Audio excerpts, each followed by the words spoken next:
Hello guys, and welcome back to Joe's Adventures. And today, we're going to have another day, another devlog. We're going to be having a look at the next Saurian Devlog, so this will be Saurian Devlog 102. So this one's pretty exciting. We've got some cool stuff regarding big old T-Rex, which is going to be awesome, and also some news talk about the next update. And some other little things coming with the next update, so that's going to be really cool. So yeah, I believe we should get stuck into this one pretty quick. Won't be a long video. I don't mind a not long video. So we got July 30th, Saurian Devlog 102. So, hello everyone. We feel like we are really back on track lately, and glad to have you all on board. Okay, so everyone's happy. The newest patch is approaching a state where we can put it up for public testing, and Jake has continued chugging along with our next playable animal, which we'll all know.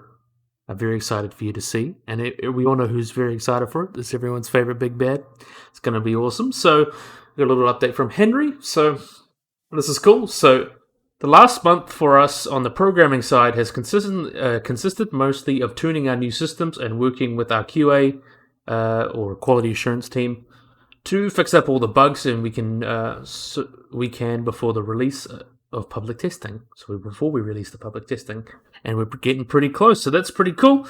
The dynamic spawn system has seemed successful in adding more sporadic changes, even for adult Triceratops, for those who want it, and it can be also turned off with a toggle for those who prefer a more slower paced, more casual gameplay.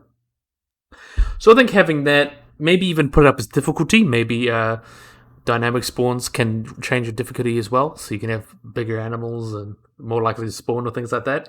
But I think having something like kind of realistic, and then having a slower paced one if you just want to play around, and it'd be cool to see those options added in the future. I think that'll be pretty cool. But I'm really excited for dynamic gameplay, because that one of the big things about this game is that it's kind of, there's always a lot of downtime. It's kind of, you only run into a Rex really, but now with what's coming next with the T-Rex and also having juveniles, also this dynamic spawning, that means different things can happen different times.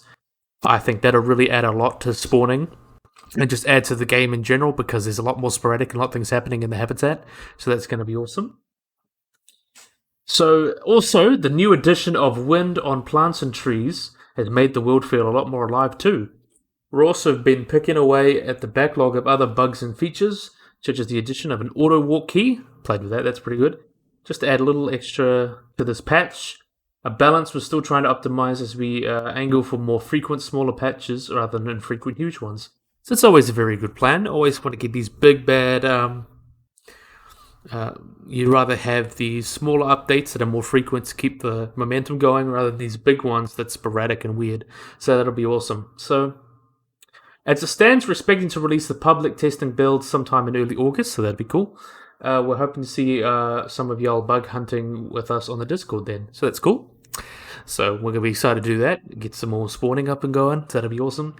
And now we've got Jake with our favorite dinosaurs. So, Jake, I have another T-Rex update for you this month, and not to toot my own horn too much, it's a pretty satisfying one, so I think so too.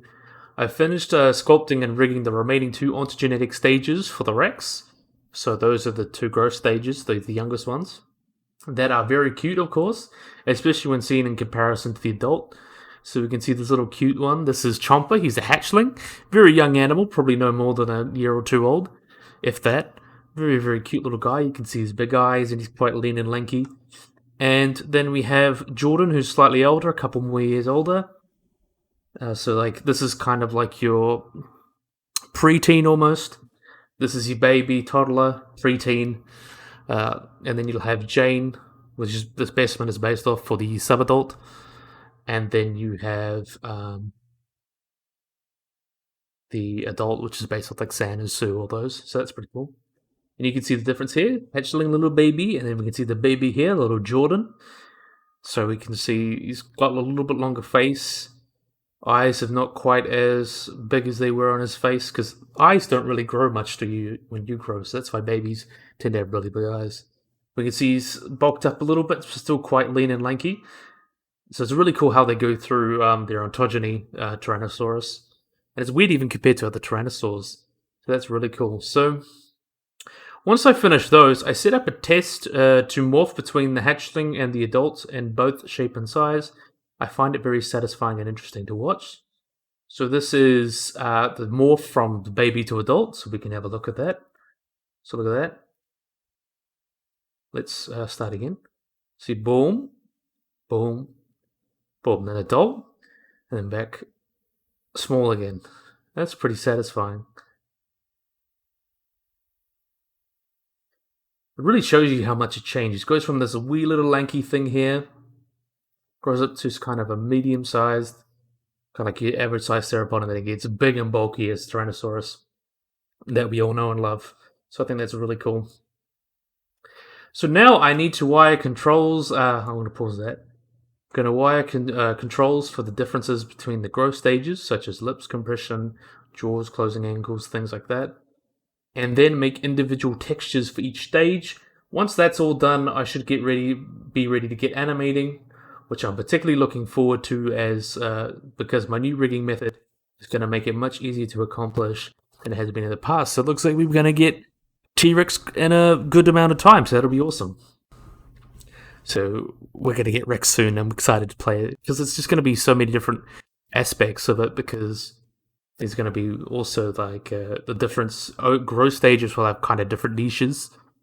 The juveniles and the subadults will be quite fast. The big ones are going to be big and brutes, and you can take on anything.